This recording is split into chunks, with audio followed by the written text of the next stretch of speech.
इंद्र उठकर उसको वेलकम करता है, अपने आसन पर बिठाता है। आज हमारा स्वर्ग पावन हुआ क्योंकि तुम आत्म साक्षात्कारी भृगु ऋषि के शिष्य हो। भले विश्वाची के मोह में पड़कर आए हो, लेकिन हो तो साक्षात्कारी महापुरुष के शिष्य, इसलिए मैं आपका पूजन करता हूं। ऐसा कोई आत्मा को ही परमात्मा रूप में जो जानता है, जिसका भगवान वैकुंठ में ही नहीं, जिसका भगवान अतल वितल में नहीं, जिसका भगवान साकेत या सायुज्य लोक में नहीं, गोलोक में नहीं, जिसका भगवान कण कण क्षण क्षण में अनंत ब्रह्मांड में अनंत रूप बनकर बैठा है और अपने आत्म रूप में जगमगा रहा है, ऐसा ब्रह्मवेता कह दे तो फिर बात अलग। ऐसा ब्रह्मवेता गुरु जो बोलते वो मंत्र हो जाता है। मंत्र मूलम गुरु वाक्यम। कानपुर में एक ऐसे ब्रह्मवेता संत थे, उनकी सेवा करने के लिए कोई सेठ आता, सत्संगी आवे उसके पहले बुहारी बुहारी कर लेता, पानी छिटका देता, बिछा देता, सेवा करता। सेवा करने से जो आनंद और पुण्य होता है तो सेवक को पता है। स्वार्थी आदमी क्या जाने सेवा का महत्व, निगुरे लोग क्या जाने सेवा की महिमा, मनमुख लोग क्या जाने गुरु भक्ति का प्रभाव। वो गुरु भक्त था। एक दिन उसके चेहरे पर उदासी देखी गुरु ने। बोले आज क्यों उदास है? बोले बाप जी कहीं नहीं। उसकी उदासी जरा बाहर आई। गुरु ने बोला सच बता क्या बात है? बोले मेरा 2 लड़के आज मेरे को सुबह सुबह कोसने लग गए कि जब से तुम बाबा जी के पास गए तब से अपना धंधा मंदा हो गया, जब से तुमने ये धर्म का रास्ता पकड़ा तब से हमारा डामाडोल हो गया। बाप जी ऐसी बात नहीं है, लेकिन जब से इन छोरों ने लोफरों की दोस्ती की, मुनीमों को कंट्रोल चला गया। बाजार वैसे ही मंदी, कभी तेजी चलती बाजार मंदी, तो डिपॉजिट रखने वाले लोगों का विश्वास छोरों से उठता जाता है क्योंकि लोफरों से दोस्ती। अब डिपॉजिट लेने वाले एक साथ ले रहे हैं और उघरानी आती नहीं है, तो जरा हाथ टाइट हो गया है। बोले बुलाओ छोरों को। छोरों को बुलाया, छोरों ने कहा ऐसा वैसा। बोले क्या ऐसा वैसा? तुम्हारी बेवकूफी के कारण भगवान के रास्ते जाने से कहीं धंधा मंदा होता है? हरिने बजता आज સુધી कोई लाज जता जोई नहीं, सांभળી नहीं। तो बोले क्या करें महाराज ऐसा? बोले क्या डे डे करता है? ले माला डे डे डे डे 10 माला जपना, सब ठीक हो जाएगा। रोज जपना साले ऊपर की दीदी हवा शेरनी। उनकी गाली भी आशीर्वाद हो जाता है जो आत्मभाव में मस्त होते। वो लड़के ने डेंडे डेंडे जपा। अब डेंडे कोई लक्ष्मी प्राप्ति का मंत्र नहीं है, अब करोड़पति है। जो बोर्ड बदलने की तैयारी थी, 1-2 लाख का बिजनेस में भी डामाडोल था, और करोड़पति हो गए। मंत्र मूलम गुरु वाक्यम, मोक्ष मूलम गुरु कृपा। आगरा में शाहगंज है, शाहगंज में छमछम गली, छमछम गली में इलाके का नाम है छमछम गली।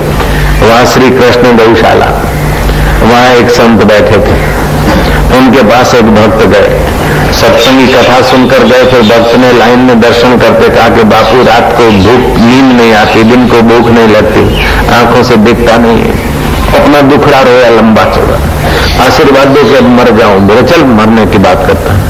बापू क्या करूं, गरीब हूं, पैसा भी नहीं ऑपरेशन कराने का, और ऑपरेशन सक्सेस जाए कि नहीं जाए डॉक्टर भी पक्का वायदा नहीं करते। बापू आ गए मौज में। बोले अच्छा क्या बड़बड़ करता है? सिर खपाता। वो आंकड़ा है ना, आंकड़े का पत्ता तोड़ के दूध डाल दे आंख में, ठीक हो जाएगा। आंकड़े का पत्ता का दूध तो पॉइजन होता है, लेकिन उसको पता भी नहीं है पॉइजन। उसके मंत्र मूलम गुरु वाक्य जो को चाहे साईं सत्य लीला भगवान की जय। वो करके गया, आंकड़े का पत्ता तोड़ के आंख में डाल दिया और आंख अप टू डेट हो गई। और खुशी खुशी में दुकान से मिठाई लिया और दुकान वालों को बोलता है ले प्रसाद। बोले ये किसका प्रसाद? बोले देखता नहीं मेरी आंखें बढ़िया हो गई, अब तो शरीर में जुआनी का संचार हो गया। नहीं कौन सी दवा लगाई? बोले दवा तो सामने थी, आंकड़े के पत्ते का दूध डालने से आंखें ठीक हो जाती। मेरे को पता नहीं था, लीला साहब बापू ने बोला तो मैंने डाल दिया, हाँ ठीक हो गया।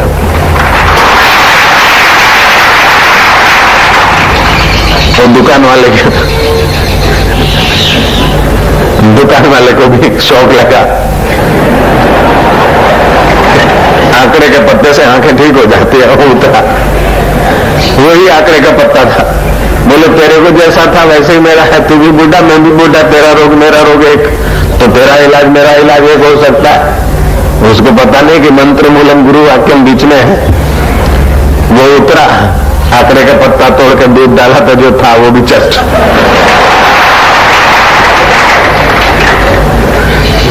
तो जिन्होंने आत्मा परमात्मा में विश्रांति पाई, उनके संकल्प से प्रकृति अपना करवट बदलने को भी राजी हो जाती है। संकल्प में बड़ी शक्ति होती है। अगर संकल्प राग द्वेष रहित अवस्था में पहुंचे, वो पुरुष के चित्त से निकला है। राग रहित होना ये आपके बश की बात है, द्वेष रहित होना ये आपके बश की बात है। आप कभी ये न सोचिए कि किसी व्यक्ति ने मेरे को सुख दिया या दुख दिया। कोई किसी को सुख दुख नहीं देता है, अपने ही कर्मों का फल घूमकर सुख दुख का रूप लेकर आता है। इसलिए सुख दुख में कहीं आसक्ति या कहीं द्वेष मत होने दीजिए।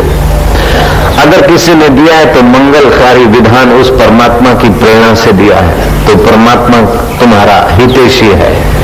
दुख देकर तुम्हारा आसक्ति मिटाता है और सुख देकर तुम्हारा विषाद मिटाता है, तुम्हें राग द्वेष रहित बनाता है। राग द्वेष रहित बनना ही परमात्मा विश्रांति पाने का पूर्ण अधिकार है। जितना जितना चित्त से राग कम होता जाएगा, द्वेष कम होता जाएगा, उतना उतना चित्त में विश्रांति बढ़ती जाएगी। जितना जितना विश्रांति बढ़ती जाएगी, उतना उतना आत्मिक सामर्थ्य निखरता जाएगा। चित्त की विश्रांति प्रसाद की जननी है, चित्त की विश्रांति सामर्थ्य की जननी है। मेहनत मजूरी से सामर्थ्य नहीं आएगा, मेहनत मजूरी संयम से, इंद्रिय निग्रह से चित्त विश्रांति में मदद मिलेगी। लेकिन चित्त विश्रांति के बिना, तो हमने ऐसे लोगों को देखा कि हाथ ऊपर करके खड़े हैं तो खड़े। कुंभ के मेले में देखा एक आदमी, एक साधु को, नागा बाबा था। मैंने पूछा बाबा ये हाथ नीचे क्यों नहीं करते? बोले स्वामी जी क्या करूं, एक हाथ में तो बीड़ी फूंक रहा था, दूसरा हाथ ऊपर था। बोले नीचे होता ही नहीं। मैं क्या क्यों? बोले 12 साल मैंने तपस्या किया, हाथ खड़ा करके मेरे को लोग खड़े स्वरूप बोलते थे, ब्लड सर्कुलेशन बंद हो गया, अब हाथ नीचे ही नहीं होता। तो 12 साल हाथ खड़े का खड़ा रखा। सोए, मैं क्या सोए तब कैसे? बोले हाथ यूं करके सोते।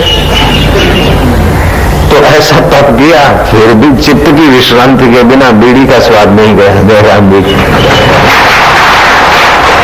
तन सुखाए पिंजर कियो धरे, रैन दिन ध्यान तुलसी मिटे न वासना, बिना विचारे ज्ञान सियावर रामचंद्र की। तो ज्ञानी गुरु मिले। विवेकानंद बोलते थे कि आत्मवेता आत्मज्ञानी गुरु अगर यहां से कहीं 12 कोस दूरी पर है, मैं नंगे पैर नंगे सिर और भूखे पेट हूं और मुझे पता चले कि कोई संत है, तो पहले मैं उस महापुरुष का दर्शन करूंगा, बाद में रोटी खाने का सोचूंगा। मुझे पता है महापुरुष के दर्शन से क्या लाभ होता है।